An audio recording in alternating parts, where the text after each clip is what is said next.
Like this too, because you know when you shoot up, it comes back down, so you kind of probably have to throw one of these in. You probably gotta shoot in the ground. Yeah, let's shoot in the ground. We're safe here. Yeah. Right. So, bro, What's up? Drag, like, why do we like take our shoes off? So by Tuesday, let's go. In here in the building, you're a real estate agent, you're an artist, you're a music producer. Do you have like a thing, like a like a little secret? I got a little tattoo right here. Oh, for real? And then we say immersive. Like, I'll teach you the handshake right now. Oh, let's do it. So like you do Dragon Clan, no? So the secret handshake, you know, when you want to be you go clap twice. You know what I mean? So 1, 2, hit it right here, and then you say immersive. Immersive. Right, well, you say immersive first. So like this is like the like to get it up. Immersive. Immersive. And then you go. Psst, and then, it was 2, right? Here you go 1, and then no, you go like 1, 1, 2, and then up. Oh, so this is 2. Okay. So immersive. Immersive. Like that. That's it. Oh, okay. That's hard. And you gotta be careful. You gotta go like this too, because you know when you shoot up, it comes back down, so you kind of probably have to throw one of these in. You probably gotta shoot in the ground. Yeah, let's shoot in the ground. We're safe here. Yeah. Right. Yeah. Let's do it. Okay, ready? Immersive. Immersive. You know what I'm saying? Safety first. Professionalism. Dragon. Tuesday. Tuesday.com. Dragon.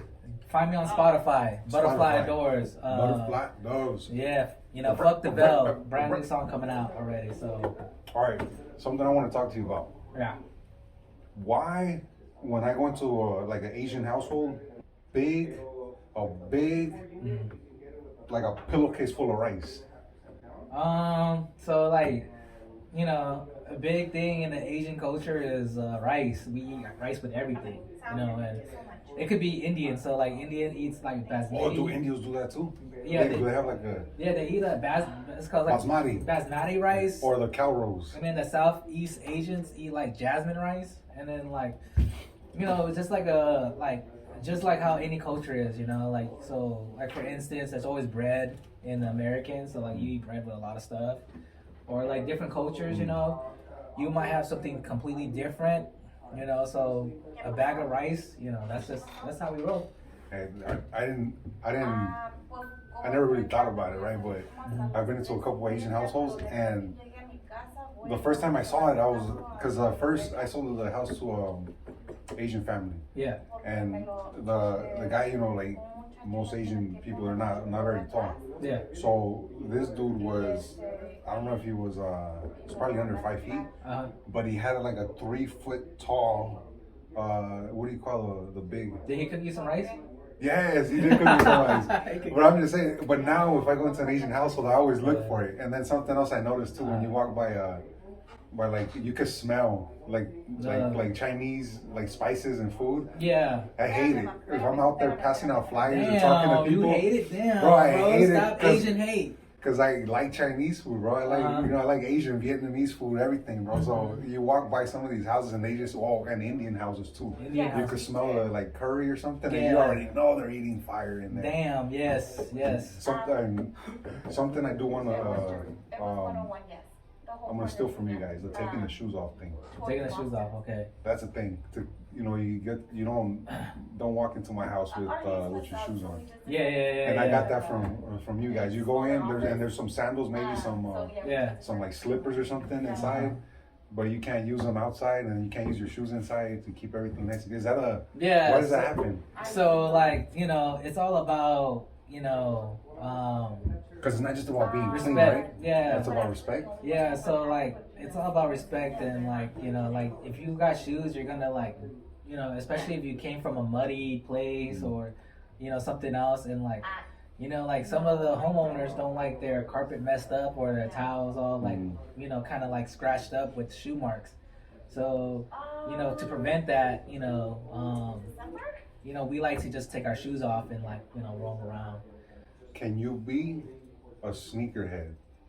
Can I be a sneakerhead? And be Asian?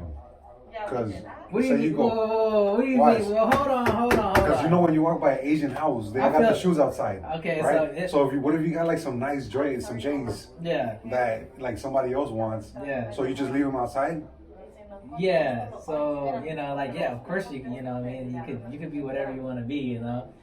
I feel like you get jacked, no? When somebody, if you just walk to a house and then your uncle's Oh, you gotta put it inside. Put Yeah. your shoes inside. So Is that still considered disrespectful? what?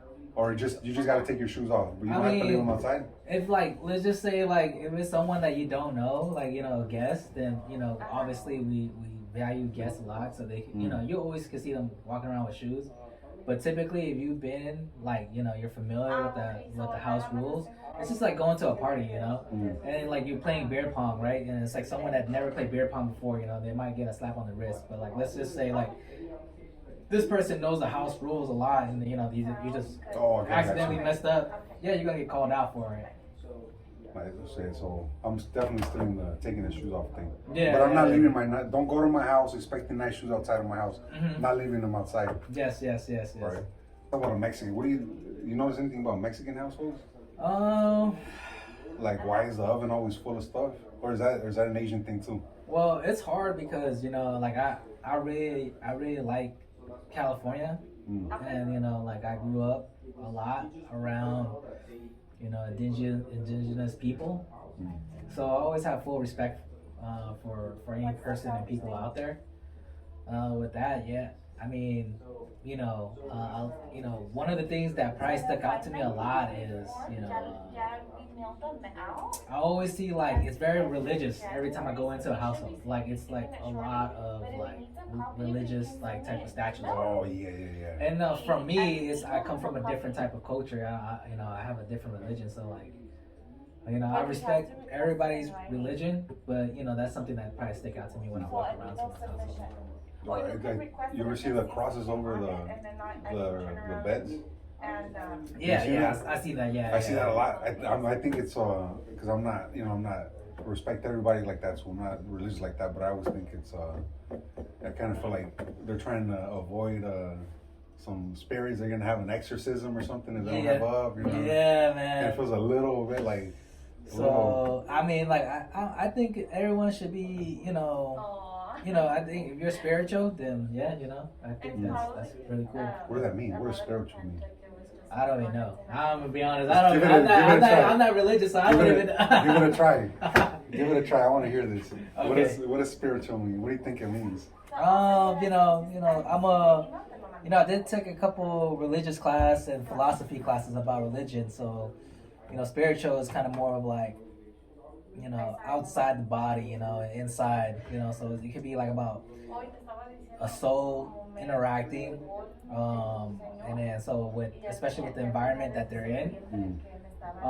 So being spiritual doesn't necessarily mean you have to be religious, but, with that being said, as long as you have that type of energy in you, and then you could kind of like cascade it and flow it out. And if people could have a chain reaction to it, then you're very spiritual.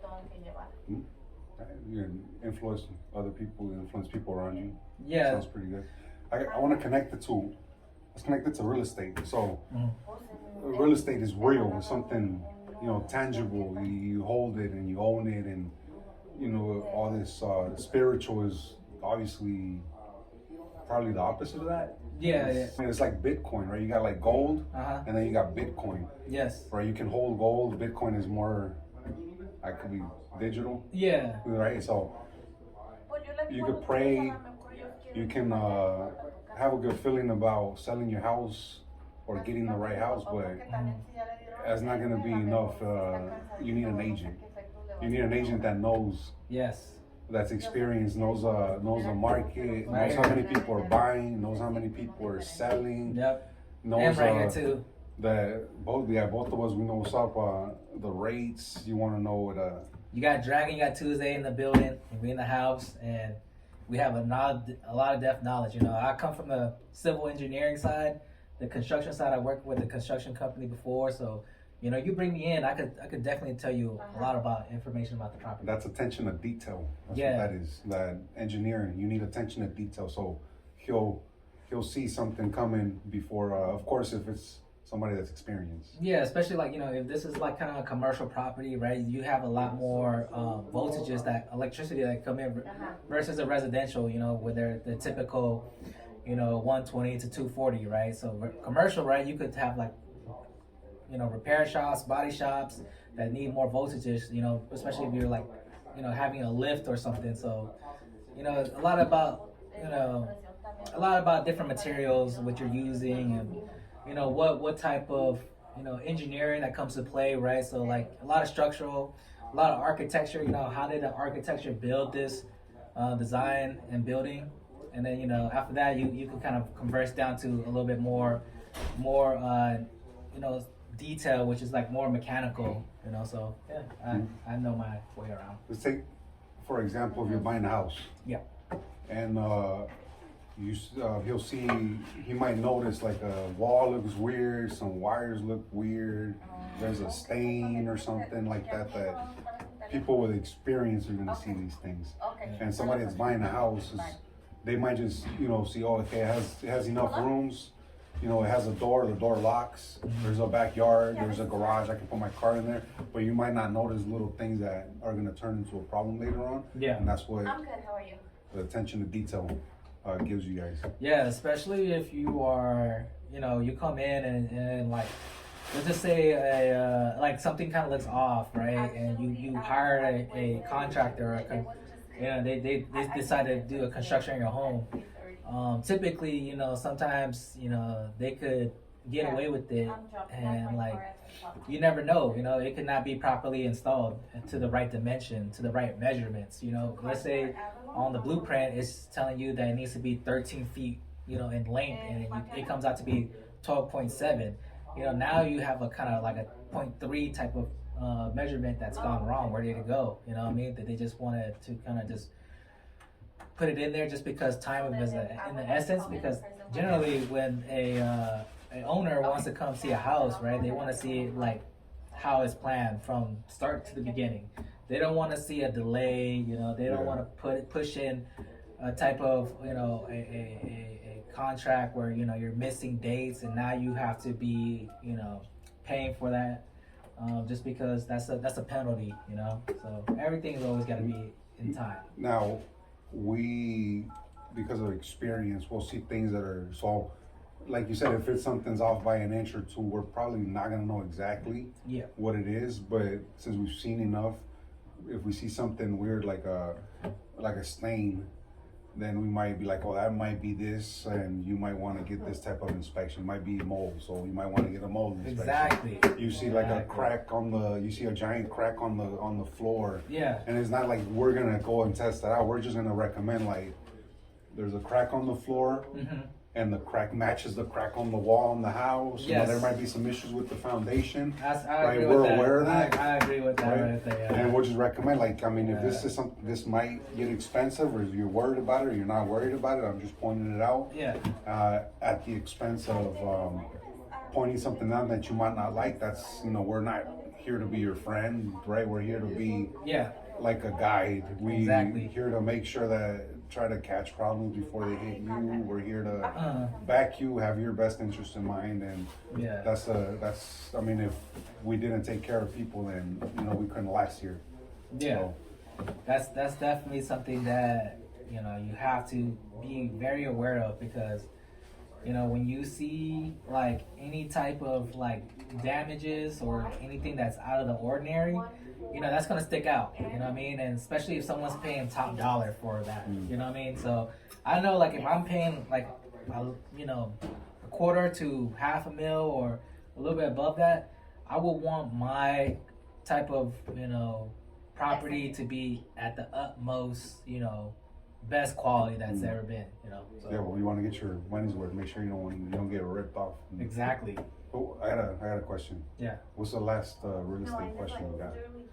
Okay, so or the last one you answered. One of the real estate questions that I might have is like, That's what asked you. Oh. Something you answer. I want to hear something you answered. Answer about anything real estate related, loan related. Okay, yeah. So something that you answered. Yeah, so I just went knocking on some doors on accounting, on tax. And this person came out, and obviously they see all the amounts that you are purchasing, and anything of that nature can be taxed. And then so you will have an accountant, just take that all into account, and then maybe you could have that when you do come into the taxing type of like selling a house. selling a house too. Yeah, so selling a house, you will definitely check out the property taxes, and then you'll put that in, and then from there you will have to budget your all your type of income. I could drop a little knowledge on this. So when you have equity in your house, right? You buy a house for a certain price. Say it gains $100,000 in value. Yeah. But there's something called I don't know what it's called, but if you live in the property for, I believe, 2 out of the last 5 years or something like that, you get up to $250,000 of tax free. You don't have to pay taxes on it as long as it was your primary residence. Nice. That's per person. If you're married, that goes up to $500,000. When you sell the house, you don't have to pay taxes on it, on that capital gains tax, which is like, I don't know, what's capital gain, like 30%, something crazy like that. Yeah. Maybe 40% crazy. Like, you guys gotta look that one up. I'm not an accountant. The other thing you can do, say He is an accountant. He knows a lot. I try. Then I will go. Yeah. I gotta, say you gain $1 million in equity, and then you want to move that into something else. So if you sell it, you have to pay on, if it's you by yourself or you're married, or it's either $250 or $500, so you have to pay taxes on that other part. Yeah. But if you do something called a 1031 exchange, the house sells, the money goes into a separate account. You pay for the service, but it's a lot less than you would pay if you sold the house and you made the money. Exactly. And then you got a certain amount of time, so you pick another property and you put it directly into that other property without paying taxes on that money that you made, but you're not taking possession of the money. There's a lot more detail to go into. Make sure you real estate 101. Get it in writing. Get it in writing. Get everything in writing. But if it's something you guys want to know more about, hit up Dragon, hit up myself. Exactly. Go on Tuesday.com, TOOSDAE.com, and there's a bunch of links on there. YouTube, Instagram. If you want to sell, you want to know your price. If you want to buy, you can sign up there to start getting houses sent to you. So you guys even if you don't want to buy, if you just want an update of what's going on, because right now stuff is changing. Rates are starting to tick up again, so that's going to affect the prices. Yeah. Tuesday.com. Yeah, Tuesday.com. I should put a watermark or. Yeah, there's a watermark. All right, that's it. You want to talk about anything else? Nah, man, I'm good, man. I already got my TikTok video. You want to give him a rap? Hey yo, Spotify Dragon out here. Town and country, we about to go hard. Pew, pew, pew. I can't even fucking rhyme right now, but